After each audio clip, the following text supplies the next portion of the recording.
வணக்கம்.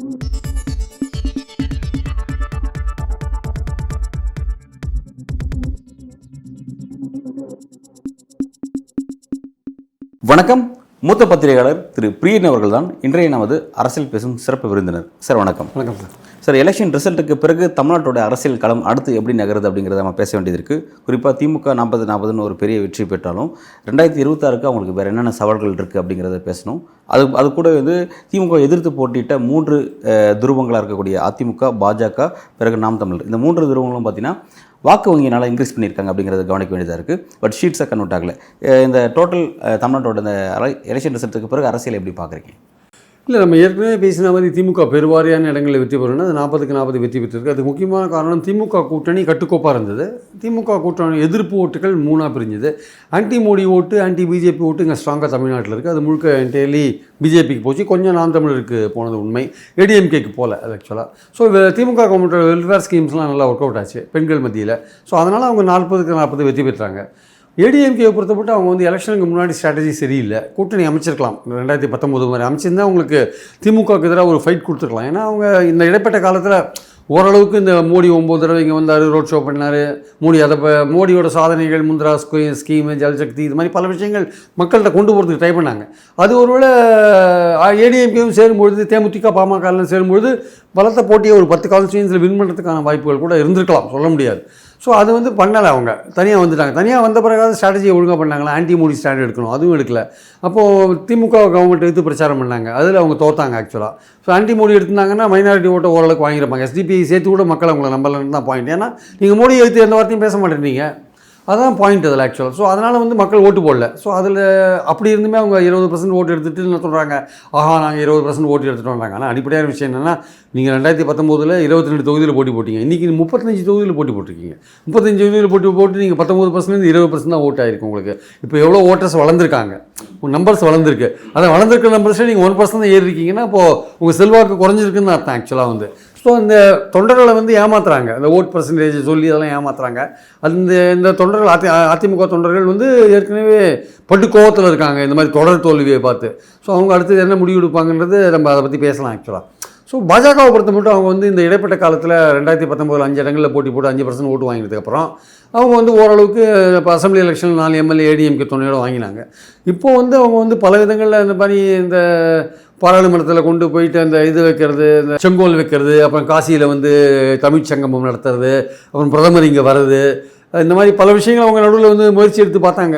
தமிழ்நாட்டில் வந்து வந்தால் திருவள்ளுவரை பற்றி பேசுறது, தமிழ் வந்து தமிழை புகழ்றது, தமிழ்நாட்டை புகழ்றது, ஒரு தமிழனா பிறக்கிறதுல வருத்தப்படுறேன் இப்படி சொல்லிட்டு ஒரிசாவில் போயிட்டு அந்த ஜெகநாத் கோவில் கருவூல சாவி வந்து தமிழ்நாட்டில் தான் இருக்குன்ட்டு தமிழர் திருடன் மாதிரி சொல்லிட்டு போயிட்டார் ஆக்சுவலாக வந்து.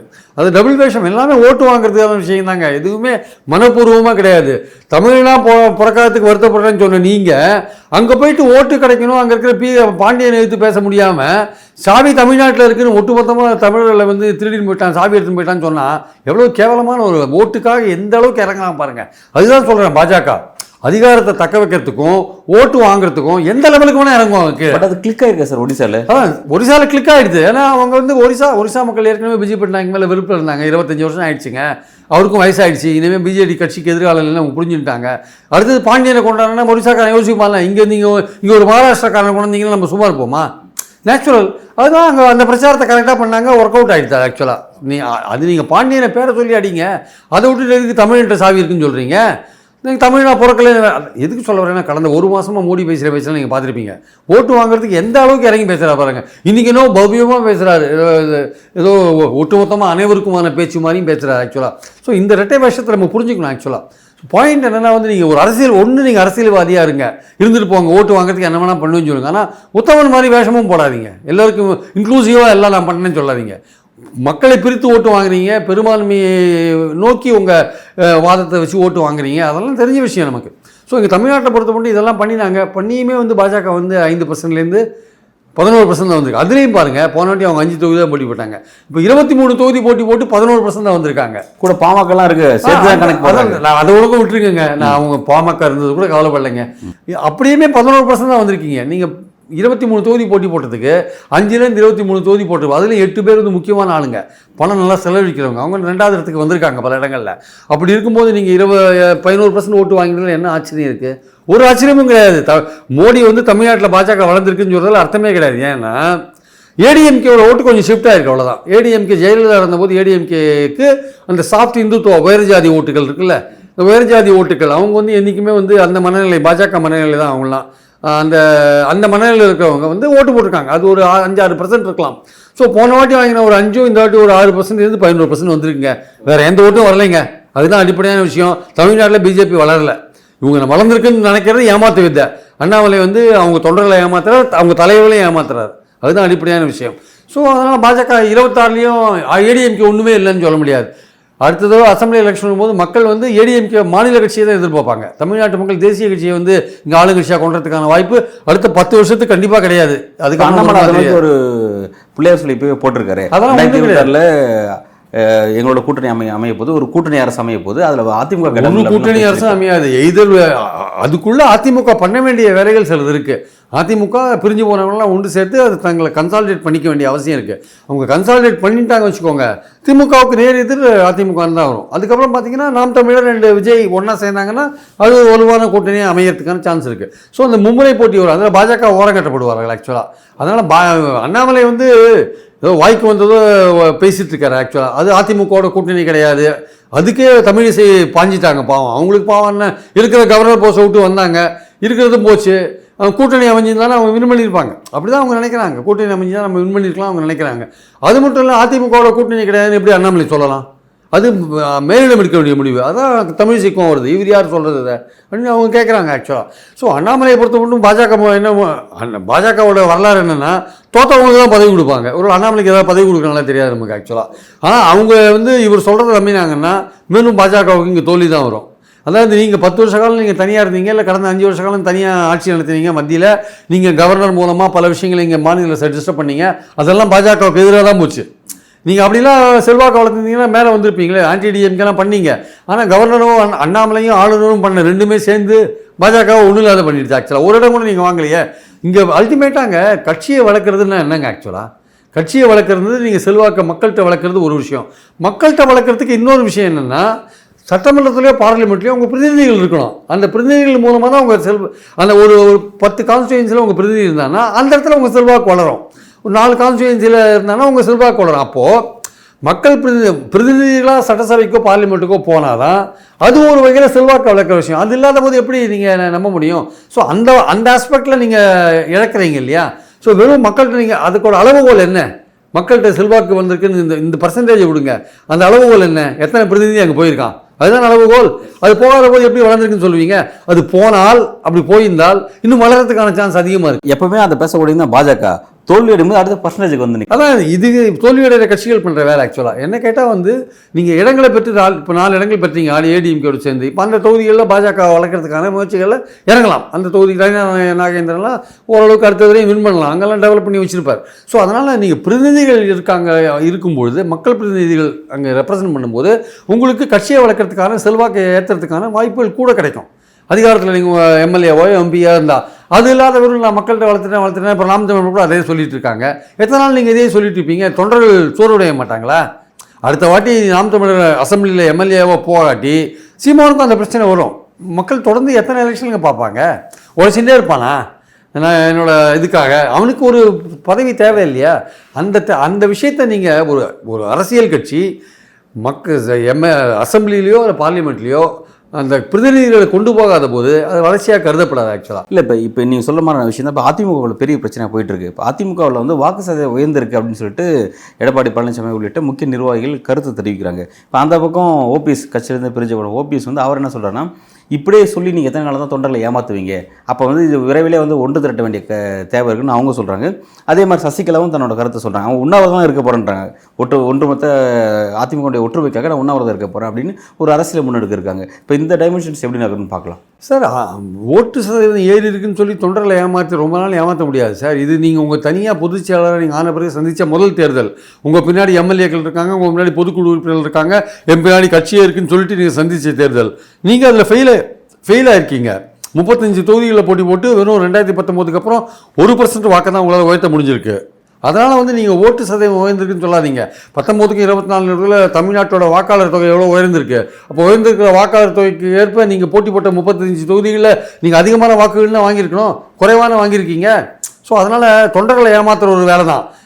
அதிமுக ஒன்றுபடணுன்றதுல இன்றைக்கி தொண்டன் வந்து ரொம்ப உறுதியாக இருக்கான். அதிமுக தொண்டன் இந்த கொங்கு பிடியிலேருந்து அதிமுகவை மீட்கணும். முதல்ல இந்த வேலுமணி, தங்கமணி, இந்த பழனிசாமி இவங்க பிடியில, ஏன்னா இன்றைக்கி தெற்குலேயும் உங்களுக்கு செல்வாக்கில் தெரிஞ்சு போச்சு. அது தினகரன் ஓபிஎஸ் கையில் தான் இருக்குன்னு தெரிஞ்சு போச்சு. மத்திய மண்டலத்துலேயும் நீங்கள் வந்து பெரிய அளவுக்கு செல்வாக்கில் உங்கள் சிதம்பரத்துலேயும் திருவண்ணாமலையும் உங்கள் கேண்டிடேட் பாஜக சப்போர்ட்டோடையே தோற்று போயிட்டான். அங்கே பாஜக ஸ்ட்ராங்காக இருக்குது, அவங்க சப்போர்ட் இருந்தும் நீங்கள் தோற்று போயிட்டாங்க. அதனால் வந்து நீங்கள் செல்வாக்கோடு இருக்கீங்கன்னு சொல்ல முடியாது. பாஜகவும் செல்வாக்கு இல்லை, அதிமுகவுக்கும் செல்வாக்கு இல்லை. அதனால் வந்து ஒன்றாக இருந்தால்தான் செல்வாக்கு. கன்சாலிடேட்டடாக இருந்தால் தான், நீங்கள் ஒன்றுபட்டால் தான் உங்களுக்கு செல்வாக்கு. நீங்கள் இப்போ 26 நோக்கி போகும்போது நீங்கள் ஒன்றுபடலை வச்சுக்கோங்க, கண்டிப்பாக உங்களுக்கான வாய்ப்புகள் ரொம்ப குறையும். அப்போ அந்த இடத்த வந்து சீமானும் விஜயும் பிடிக்கிறதுக்கான வாய்ப்புகள் இருக்குது. நிச்சயமாக பாஜகவுக்கு சான்ஸ் இல்லை. ஒரு தேசிய கட்சியை மக்கள் மாநிலத்தில் வந்து தமிழ்நாட்டு மக்கள் மாநிலத்தில் ஆளுங்கட்சியாக ஏற்றுக்க மாட்டாங்க. ஆனால் ரீஜனல் பார்ட்டிஸ்க்கான வாய்ப்புகள் அதிகமாகும். சீமானுக்கு ஏன் சார் இப்போ கடந்த காலத்தில் காங்கிரஸில் இருந்தது அப்படி இருந்த கட்சி முடிஞ்சு போச்சு, முடிஞ்சு போச்சு, அந்த சகாப்தம் முடிஞ்சு போச்சு. ஓகே, அதை கடந்து நம்ம வந்துட்டோம். 67க்கு அப்புறம் ரொம்ப லாங் வே ஆக்சுவலி. இனிமே இந்த மாநில நான் சப்ஜெக்டும் ஏடிஎம்கே கன்சாலிடேட் ஆனால் ஆகலைன்னா அடுத்தது சீமான் போன்றவர்களுக்கு வாய்ப்பு கிடைக்கும். அப்போ பாஜக அந்த இடத்துல ஏதாவது ட்ரை பண்ணி பார்க்கலாம், அது வேறு விஷயம். ஒரு கட்சியாக கூட உருவாகலாம், சில இடங்களை கூட பெறலாம். ஆனால் ஆளுங்கட்சியாக மாறுறதுன்றது அவ்வளோ சுலபமான காரியம் இல்லை. அது காங்கிரஸுக்கும் அப்ளை ஆகும், பிஜேபிக்கும் அப்ளை ஆகும். ஏன்னா மாநில நலன்களுக்கும் தேசிய கட்சிகளுக்கும் பெரிய முரண்பாடுகள் இருக்குங்க. அப்படி முழுசாக சொல்ல முடியுமான்ற கேள்வி இருக்குது. ஏன்னா இப்போ லாஸ்ட் 2021 சட்டமன்ற தேர்தலில் பாஜகவுக்கு 4 தொகுதிகள் மக்கள் கொடுத்துருக்காங்க. 4 தொகுதியில் மக்கள் வந்து வெற்றி பெற செஞ்சுருக்காங்க. அங்கே தாமரை சின்னம், தேசிய சின்னத்தில் மக்கள் வந்து வாக்களிச்சிருக்காங்க.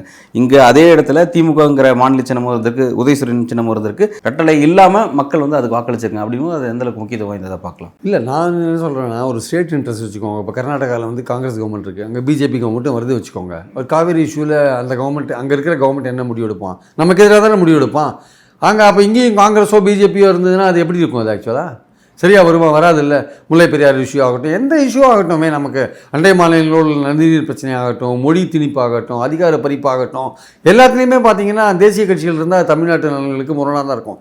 ரெண்டாவது, பாஜக என்கிற கட்சியோட அந்த அடிப்படையான இந்துத்துவ விஷயங்கள் இருக்குல்ல, அது தமிழ்நாட்டில் வந்து வேரூன்றி ஆட்சியை பிடிக்கிற அளவுக்கு வளர்கிறதுக்கான வாய்ப்புகள் திராவிட கட்சிகள் இருக்கிறதையும் நடக்கிறதுக்கான வாய்ப்புகளே கிடையாது. அதனால தான் அவங்க திராவிட கட்சிகளை ஒழிக்கணும்னு நினைக்கிறாங்க. அதில் முதல் கட்டமாக தான் அதிமுக ஒழிச்சு கட்டுறதுக்கான முயற்சிகள் இறங்கி தான் 2017 அதுக்குள்ளே பூந்து குழப்பத்தை விளைவிச்சாங்க. இப்போ மறுபடியும் அதுக்கு பலியாடானவர் தான் ஓபிஎஸ். அப்போலாம் பலியாடாகிட்டு இப்போ வந்து ஒற்றுப்படுத்தணும்னு சொல்கிறார். அப்போவே முடிச்சுக்கணும். பாஜகவோட பேச்சை கேட்டு எது பண்ணார் அவர்? பண்ணிடக்கூடாது ஆக்சுவலாக. ஸோ இன்றைக்கி வந்து இந்த கட்சியை ஒன்றுபடலை வச்சுக்கோங்க. அதிமுக 26 கண்டிப்பாக அது பலவீனமாகிடும். பாஜகவே அதை கரைச்சிடுவாங்க. ஆனால் கரைச்சாலுமே அவங்க வந்து பெரிய அளவுக்கு வர முடியாது. அந்த இடத்த வந்து விஜய் வந்தாலோ இல்லை நாம் தமிழர் வந்தாலும் அந்த இடத்த அவங்க பிடிக்கிறதுக்கான வாய்ப்புகள் இருக்குது. ஸோ எந்த அளவுக்கு இவங்க ஒன்றுபட போகிறாங்க அப்படின்றதான் இப்போ தொண்டர்கள் முன்னாடி இருக்கிற கேள்வி. அதனால் வந்து சசிகலா மறுபடியும் வந்தாங்கன்னா மறுபடியும் அவங்க காலில் போய் வேண்டியிருக்கும். அதெல்லாம் வந்து சரியான ஒரு வாதம் கிடையாது. ஏன்னா சசிகலாவோட தான் நீங்கள் பாலிடிக்ஸ் பண்ணியிருந்தீங்க. அந்த மாதிரி தான் உங்களுக்கெல்லாம் டைரக்ட் பண்ணியிருந்தாங்க ஜெயலலிதா இருந்தபோது. அது வந்து சசிகலா ஒரு அதிகார மையமாக ஏன் இருந்தாங்கன்னா ஜெயலலிதாவால் இருந்தாங்க. ஜெயலலிதா கொடுத்த அதிகாரத்தினால இருந்தாங்க. ஆனால் இப்போ ஜெயலலிதா இல்லாத போது அவங்க தனியாக இருக்கும்போது அவங்க தங்களுடைய நிலைமை அவங்களே உணர்வாங்க. அவங்களுக்கு ஒரு செல்வாக்கு இருக்கா இல்லையான்னு அவங்களுக்கே தெரியும். அப்போ அவங்க ஒரு தோழமையோடு தான் எல்லாரையும் அணுக வேண்டியிருக்கும். இந்த மாதிரி ஒரு எதேச்சிகாரமாக வந்துக்கிறதுக்கான வாய்ப்பு இல்லை. அந்த எதேச்சிகாரம் எப்படி வந்ததுன்னா ஜெயலலிதா கொடுத்த அதிகாரத்தினால வந்தது. அது இப்போ இல்லை. அதனால் அவங்களும் வந்து எல்லோரையும் ஒன்றுபட்டு நம்ம சமமாக இருக்கணும்னு நினைப்பாங்க. அதிமுகவுக்கு முக்கியமான தேவை என்ன தெரியுமா? உடனடியாக பொதுக்குழு கூட்டி பிரிந்து போன அனைவரும் ஒன்று சேரணும். கட்சிக்கு வந்து ஒரு கூட்டு தலைமை வேணும். இல்லை, இப்போ நீங்கள் ஓகே, நீங்கள் சொல்கிற சரியான விஷயமா தான் இருக்குது. இதுதான் யதார்த்தமான விஷயம். இதை இபிஎஸும் ஏற்றுப்பார், சரியான விஷயம் தான். ஆனால் இதை அதாவது இந்த உண்மையை ஒத்துப்பார். ஆனால் நடைமுறை அதை பின்பற்றப்போது இபிஎஸ் இந்த தலைமைக்கு கேள்விக்குள்ளே ஆகணும் அப்படின்றது தான் அவர் பயப்படுறாரு. அந்த பயம் வந்து உண்மையிலே அவரோட சைட்லேருந்து, அவர் போட்ட உழைப்பிலேருந்து அவர் இந்த இடத்துக்கு வரதுக்காக சரியான உழைப்பை போட்டிருக்காரு. நிறைய பணத்தை செலவழிச்சிருக்காரு. ஒருவேளை நாளைக்கு ஒன்றிணையும் போது அது நாளைக்கு அவரோட தலைமைக்கு ஒரு பெரிய கேள்வி வரும்போது அவர் அது நோக்கி நகர வரான்ற ஒரு கேள்வி இருக்குது. அவர் மட்டும் இல்லாமல் அவரை சார்ந்து சில பவர் சென்டர் அது அதிமுக உருவாயிடுச்சு. அப்போ அவங்களும் வந்து ஒரு பெரிய லாபி பண்ணுறாங்க. அப்போ அதை நோக்கி நகருமா? பட் நீங்கள் லார்ஜர் இன்ட்ரெஸ்ட் பார்க்கணும். எப்போதுமே உங்கள் இன்ட்ரெஸ்ட்டை பார்க்குறது மட்டும் போகிறது. நீங்கள் தலைவர் ஆகிறதுக்கு கஷ்டப்பட்டீங்க, எல்லாம் கரெக்டு தான். பட் கட்சியுடைய இது சரிஞ்சிட்டு இருக்குல்ல. நீங்கள் இதே மாதிரி போச்சுன்னா கட்சியோட இது இன்னும் சரியும் இல்லையா உங்களுக்கு? நீங்கள் பிரிஞ்சிருக்கிறதுனால யாருக்கு லாபம் ஆக்சுவலாக? இப்போ பிரிஞ்சிருக்கிறதுனால வந்து நீங்கள் ஒன்று சேர்ந்தால் திமுகவை நல்லா ஃபைட் பண்ண முடியும், பிரிஞ்சிருக்கிறதுனால திமுகவுக்கு தான் தொடர்ந்து அவங்க தான் ஆட்சியில் இருப்பாங்க. ஸோ அதனால் நீங்கள் இதை உங்கள் ஈகோவெலாம் விட வேண்டிய அவசியம் இருக்குது. நீங்கள் வந்து அதெல்லாம் விட்டுட்டு தான் நீங்கள் வந்து ஒரு கட்சி வந்து உடஞ்சி ஒன்று சேரும்போது பலவிதமான தியாகங்களுக்கு இப்போ சில பேர் ரெடி ஆகணும். அந்த தலைமை பொறுப்பில் இருக்கிறவங்க ரெடி ஆகணும் ஆக்சுவலாக. அப்போ தான் அது நடக்கும், இல்லாட்டி நடக்காது ஆக்சுவலாக. அப்போ நீங்கள் வந்து ஒரு கூட்டு தலைமைக்கு ஒத்துக்கணும். கூட்டு தலைமையை ஒத்துக்கோங்க. 26 கூட்டு தலைமையோட சந்திங்க. சசிகலா, ஓபிஎஸ், தினகரன், நீங்கள் 4 பேர் இல்லை 5 பேர் 5 பேர் கொண்ட குழுவை போட்டு நீங்கள் ஒரு முடிவு எடுங்க. இந்த சவுத்தில், நார்த்தில், சென்ட்ரலில், கொங்குல எல்லாரையும் எல்லா ஜோனுக்கும் ரெப்ரசன்டேஷன் கொடுக்குற மாதிரி ஒரு குழுவை போட்டு ஒரு கூட்டுக்குழு போடுங்க. கூட்டுக்குழு போட்டு அந்த கூட்டுக்குழு தான் வழி நடத்தணும்னு போட்டு அதை பண்ணி நீங்கள் முடிவெடுங்க. எல்லாத்தையும் யாரும் தனிப்பட்ட முறையில் முடிவெடுக்காதீங்க. அப்போது தொண்டர்களுக்கு ஒரு நம்பிக்கை வரும், மக்களுக்கு ஒரு நம்பிக்கை வரும், நம்மளாம் இணைஞ்சிட்டோம்னு ஒரு நம்பிக்கை வரும். அப்போது 26 நோக்கி போகும்போது திமுகவுக்கு நீங்கள் ஒரு ஃபைட் கொடுக்கலாம். நீங்கள் ஸ்ட்ராங்காக இருந்தீங்கன்னா உங்களை நம்பி தேமுதிக, பாமக எல்லாம் கூட்டணி வந்து சேருவாங்க. இன்னும் ரெட்டைலைக்கு ஒரு மகிமை இருக்க தான் செய்யுது. அதனால தான் இவ்வளோ ஓட்டு வாங்கியிருக்காங்க. ஸோ அதனால் உங்களை நம்பி மற்றவங்களாம் வந்து சேரத்துக்கான வாய்ப்புகள் இருக்குது. பாஜகவே கூட வந்து சேருவாங்க நாளைக்கு, சொல்ல முடியாது. அது அண்ணாமலை சொல்கிறத விடுங்க. அது அல்டிமேட்டாக ஹைகமாண்ட் வந்து இந்த வாட்டி அனுபவப்பட்டாங்க, சூடுபட்டாங்க கையில். இனிமேல் அண்ணாமலை சொல்கிறத அவங்க எடுப்பாங்களா எடுக்க மாட்டாங்களான்னு யோசிக்கணும் ஆக்சுவலாக. ஸோ பாயிண்ட் என்னென்னா, அதனால் நீங்கள் ஒன்றுபட்டு நீங்கள் ஒரு தோற்றத்தை காமிக்க வேண்டிய அவசியம் இருக்குது. கூட்டு தலைமைக்கு போக வேண்டிய அவசியம் இருக்குது. 2006 இந்த கூட்டு தலைமையோட போனீங்கன்னா உங்களுக்கான பலன் கிடைக்கிறதுக்கான வாய்ப்புகளும் இருக்குது. அப்புறம் அதுக்கப்புறம் நீங்கள் என்ன பண்ணுங்கள், கட்சியில் பார்ட்டியில் எலெக்ஷன் நடத்தி நீங்கள் ஒரு ஒற்றை தலைமையை நீங்கள் தேர்ந்தெடுங்க. அது உங்களுடைய முடிவு. ஆனால் அதுவரையும் வைப்ரண்ட்டாக பார்ட்டியை கொண்டு போகிறதுக்கு ஒரு கூட்டு தலைமை தேவை. மக்களுக்கு நம்பிக்கை கொடுக்கறதுக்கு ஒரு கூட்டு தலைமை தேவை. அதை நீங்கள் இமீடியட்டாக பண்ணல வச்சுக்கோங்க. ரொம்ப பலவீனமாக நீங்கள் 26 போவீங்க. நீங்கள் பாஜக வந்துடுறதெல்லாம், பாஜக இன்றைக்கி வாங்கியிருக்கிற ஓட்டு நிரந்தரமான ஓட்டு இல்லை. இந்த 11% அசம்பிளி எலெக்ஷனில் கிடைக்குமான்றதெல்லாம் கேள்விக்குறி. அது சந்தேகத்துக்குரிய ஒரு விஷயம் தான். 2016 அவங்க 3% தானே வாங்கினாங்க. எல்லாத்தையும் தனியாக தானே போட்டி போட்டாங்க. ஸோ அதனால் அது குறைக்கல. சீமானுக்கான வாய்ப்புகள் அதிகமாக இருக்குது. 8% வாங்கினார். விவசாய சின்னத்தில் இருந்தால் 10% ரீச் பண்ணியிருப்பார். அவரும் விஜயும் கிட்டத்தட்ட ஒரு அண்டர்ஸ்டாண்டிங் ரீச் பண்ணுறதான விஷயங்கள்லாம் சொல்கிறாங்க. சார், நீங்கள் ரொம்ப விஜய் நாம் தமிழர் அப்படின்னு சொல்லி அந்த 2 ஃபேக்டரையும் அப்பப்போ சொல்லிட்டே இருக்கீங்க. அந்த ஃபேக்டர் உண்மையிலே வரக்கூடிய எலெக்ஷனில் தமிழ்நாட்டில் ஒரு கண்டிப்பாக அது ஒர்க் அவுட் ஆகும். பேச்சுவார்த்தைலாம் நடத்தி முடிச்சிட்டாங்க. நீங்கள் 50%, நான் 50% சீட்டில் போட்டி போடலாம், நீங்கள் சிஎம்மாக இருங்க அப்படின்ற மாதிரிலாம் வந்து விஜய்க்கும் சீமானுக்குமான பேச்சுவார்த்தைகள் கிட்டத்தட்ட முடிஞ்சு. யார் சிஎம் அதில்? விஜய். சீமான் தான் சிஎம். விஜய் வந்து எனக்கு சிஎம்லாம் வேண்டாம்னு சொல்லிட்டார். அதாவது நீங்கள் ஒரு மாற்றத்தை கொண்டு வரணும் தமிழ்நாட்டில், நீங்கள் அதுக்காக போராடுறீங்க, நானும் அதுக்காக தான் வரேன். ஸோ அந்த மாதிரி வந்து இருக்கலாம். அவங்களுக்குள்ள ஒரு ப்ராடாக ஒரு அண்டர்ஸ்டாண்டிங் வந்துருக்குன்னு தான் ரொம்ப க்ளோஸாக தெரிஞ்சவங்களாம் சொல்கிறாங்க. சீமானுக்கும் விஜய்க்கும் நடுவில் ஒரு ப்ராட் அண்டர்ஸ்டாண்டிங் வந்துடுச்சு. ஸோ அவங்க வந்து ஆட்சியை பிடிக்கிறாங்களோ இல்லையோ, அதிகமான இடங்கள் கொஞ்சம் பிடிக்கிறதுக்கான வாய்ப்பு இருக்கலாம். அது ஏற்கனவே சொன்ன மாதிரி சீமான் தனியாக போட்டி போட்டு எத்தனை நாள் இதே மாதிரி போயிட்டுருப்பார். தொண்டர்களுக்கு ஒரு சலிப்பு வரும் இல்லையா? அவர்களுக்கு ஏதோ ஒரு வாய்ப்பு வரணும் இல்லை, உள்ளாட்சியிலையோ இல்லை எம்எல்ஏலையோ எம்பிலையோ வாய்ப்பு வரணும். தொடர்ந்து ஒருத்தர் வந்து கமிட்டடாக அந்த ஐடியாலஜிக்காகவே ஒர்க் பண்ணிவிட்டு எந்த விதமான அதிகாரமும் இல்லாமல் இருக்கிறது ரொம்ப நாள் நடக்காது. ஸோ 26 தான் அது நாம் தமிழருக்கு ஒரு அல்டிமேட் பாயிண்ட்டு. அதில் இருக்கிற சில பேருக்கு அதிகாரம் கிடைச்சே தேரணும். அது கிடைக்கலன்னா அங்கேயும் ஒரு ஏமாற்றம் வரும் ஆக்சுவலாக வந்து. அதனால் இந்த கூட்டணிக்கு வந்து வேறு யார் கூட ஒரு கூட்டணி சேர முடியாது. சீமான் விஜய்னா ஒரு புது சக்தியாக இருக்கார், சேர்ந்து ட்ரை பண்ணி பார்க்கலான்னு ட்ரை பண்ணலாம். ஸோ அதுக்கான வாய்ப்புகள் அங்கே இருக்குது. ஸோ அதிமுக ஒன்றுபடணும், ஒரு கூட்டு தலைமை வரணும். பாஜக அவங்க ட்ரை பண்ணுவாங்க. இப்போ மத்தியில் கூட்டணி ஆட்சியாக வந்துருச்சு, இங்கே ரொம்ப பெரிய அளவில் இனிமேல் இந்த ஆளுநரை வச்சு எதுவும் பண்ண முடியாது, இல்லை அண்ணாமலையும் ஒன்றும் பண்ண முடியாது. அவங்க வழக்கப்படியாக அந்த இந்துத்துவ அஜெண்டாவில் போவாங்க. தேர்தலில் இருக்கும்போது ஒருவேளை அதிமுக ஒன்றாயிடுச்சுன்னா அதுக்குள்ள கூட்டணி சேரத்துக்கான வாய்ப்பு இருக்குது, இல்லை அவங்க தனியாக போகிறதுக்கான வாய்ப்புகள் ஏதோ இருக்கலாம். இப்போ நாம் தமிழருக்கும் விஜயோட சேர்கிற வாய்ப்பு இருக்குது. ஸோ அரசியல் இந்த மாதிரி தான் நகரும்னு நான் நினைக்கிறேன், தமிழ்நாட்டு அரசியல். ஓகே, இப்போ அடுத்தது வந்து இப்படி ரிசல்ட்டுக்கு பிறகு தமிழ்நாட்டில் பாஜகவுடைய எதிர்காலம் எப்படி இருக்குன்னு பார்க்கலாம், கிளியர் கட்டாக. இல்லை, பாஜகவுடைய எதிர்காலம் அவங்க தொடர்ந்து வந்து தங்களுக்கு செல்வாக்கு இருக்குன்னு சொல்லுவாங்க. பட் அந்த அளவுக்கு செல்வாக்கு இல்லை. உண்மையிலேயே செல்வாக்கை வளர்க்க வேண்டிய கட்டாயத்தில் அவங்க இருக்காங்க. நீங்கள் பார்லிமெண்ட்லேயோ சட்டமன்றத்திலேயோ உங்களுக்கு பிரதிநிதிகள் இருந்தால் தான் செல்வாக்கு வளர்ந்துருக்குன்றதுக்கான அடையாளம் அது ஆக்சுவலாக. அது இல்லாதவரையும் நீங்கள் பர்சன்டேஜ் சொல்லி நீங்கள் எது வேணால் சொல்லிட்டு இருக்கலாம். நீங்கள் 50% கூட எடுங்குங்க, ஒரு எம்எல்ஏ கூட இல்லை, என்ன பண்ணுறது? நீங்கள் குறைஞ்சபட்சம் தமிழ்நாட்டில் ஒரு தொகுதியில் நீங்கள் 35% 40% எடுத்தால் தான் நீங்கள் எம்எல்ஏவோ எம்பியோ ஆக முடியும். அது எடுக்காத வரையும் நீங்கள் ஒன்றும் பிரயோஜனம் கிடையாது. அது எடுக்கிறதுக்கு எத்தனை நாள் ஆகும்? இன்றைக்கி தான் 11% ரீச் ஆகிருக்கீங்க.